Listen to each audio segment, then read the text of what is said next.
Dave Donnellan really understands how the foundation works, and he has stressed how important it is for us to contribute to the Rotary Foundation.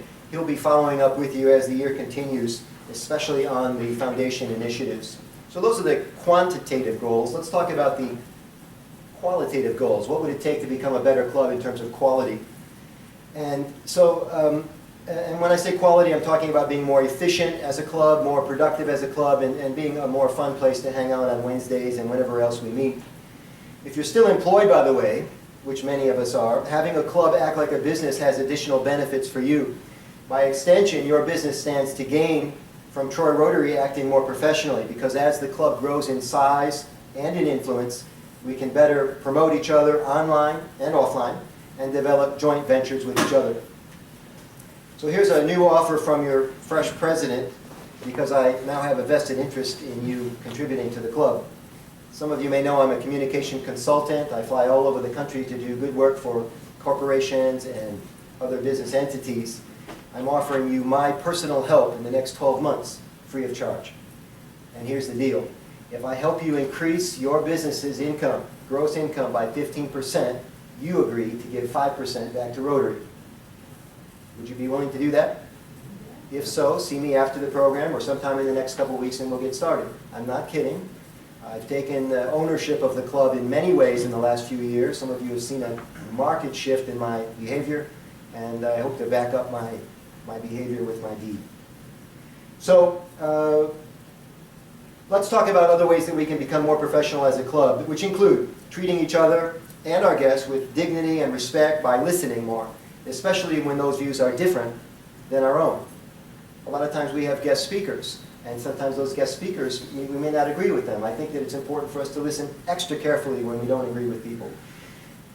Did you know that visitors to our club often remark about the side conversations that we're having amongst ourselves during many of our programs? I don't want to be a club with that kind of reputation, do you? And so we're going to try to sharpen that a little bit this year. We also have a registration table manned by these two able beings, Kevin Dallaire and Ian Anderson. And we need this table to be ready when people come in the door. And so we're looking at ways that we can become more professional and more organized at the registration table. By the way, this pre-lunch time period that I'm speaking of, this time period between 12 and 12:15 or 11:55 and 12:15, I call it the pre-lunch because the meeting hasn't officially begun until the bell is rung at 12:15. But for my money, this pre-lunch is the most important part of the meeting because this allows the guests to acclimate, a chance to network and trade business cards and find out who else is in the room. And if you don't know what I mean by pre-lunch, it's because you're getting here after it happens. A lot of you think the meeting begins at 12:15.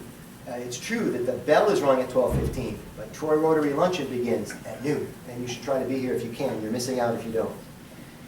Being professional also means being more organized, so the board of directors, the people that were just up in the front of the room, have come up with a cool schedule that keeps us from looking like we're making things up as we go. So from now on, and you can just put this in as a standing appointment in all of your smartphones or calendars.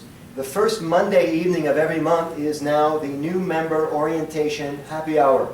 We used to call it a new member meeting, but nobody ever came. We're now calling it the new member happy hour, and attendance is way up. The second Wednesday of the month, as Michael mentioned, will always be the installation of new members. We used to have confusion about this. The new members never knew when they were being installed. Ian Anderson, who gets together all the materials for the new member, never knew when to have it ready. Now it's always the second Wednesday of the month. And the third Tuesday evening of the month is always the Board of Directors meeting. You're all welcome to attend that meeting if you'd like. More professional also means better communication with me and with each other. So more members, more fundraising, more money, and more activities means that we should be inclusive with that type of communication.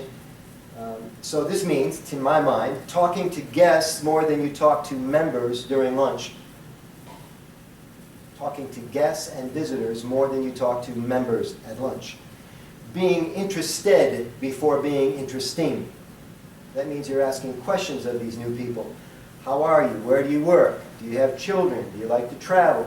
All before you start talking about yourself and your business.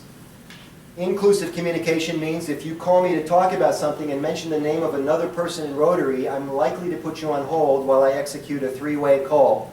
It's the single most unappreciated feature on any phone. Most phones do it now, even dumb phones, where you put the person on hold, you dial the second number, you press join the two calls, and you're now talking with two people. It's a mini conference call. I'm going to do this over and over this year to help us become more efficient. And also the CC function in emails.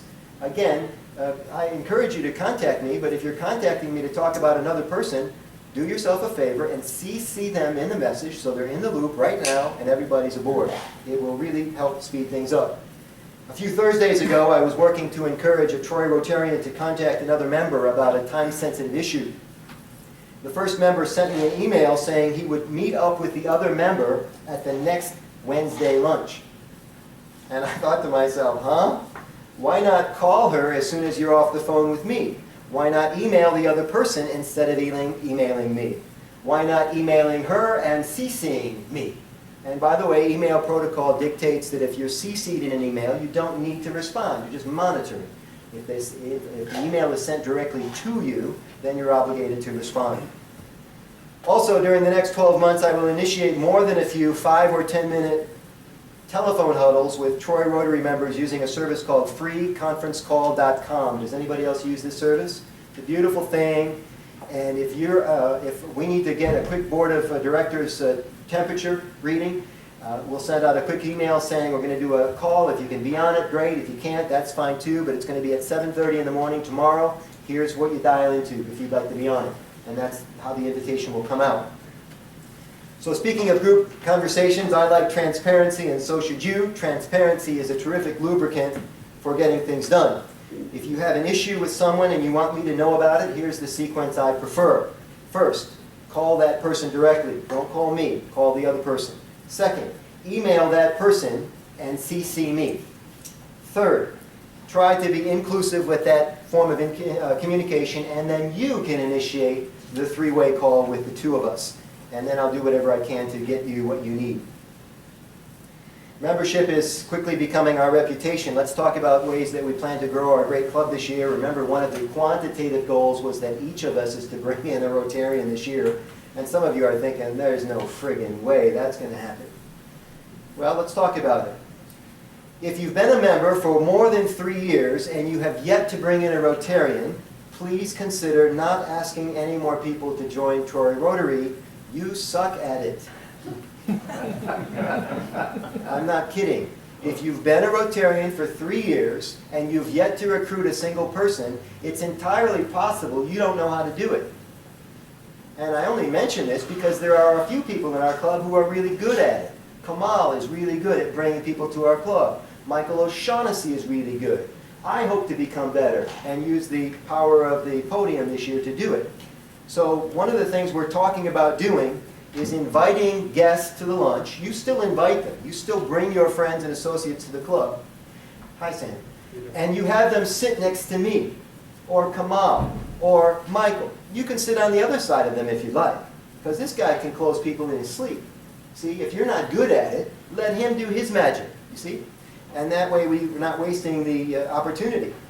So I also this year want to reach out to local organizations and build bridges with other clubs and other groups. For example, the Boy Scouts, the Girl Scouts, Big Brothers, Big Sisters, Troy Public Schools. We can do a much better job interfacing with the schools.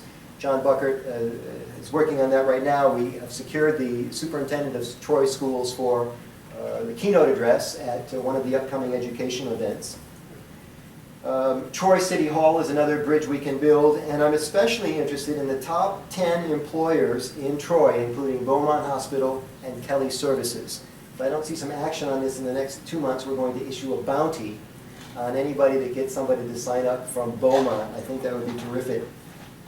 I also want to hold a neighborhood Rotary Appreciation Luncheon for the area clubs like Berkeley, Royal Oak, any clubs that might not be doing well, in hopes that maybe we can help them in some ways.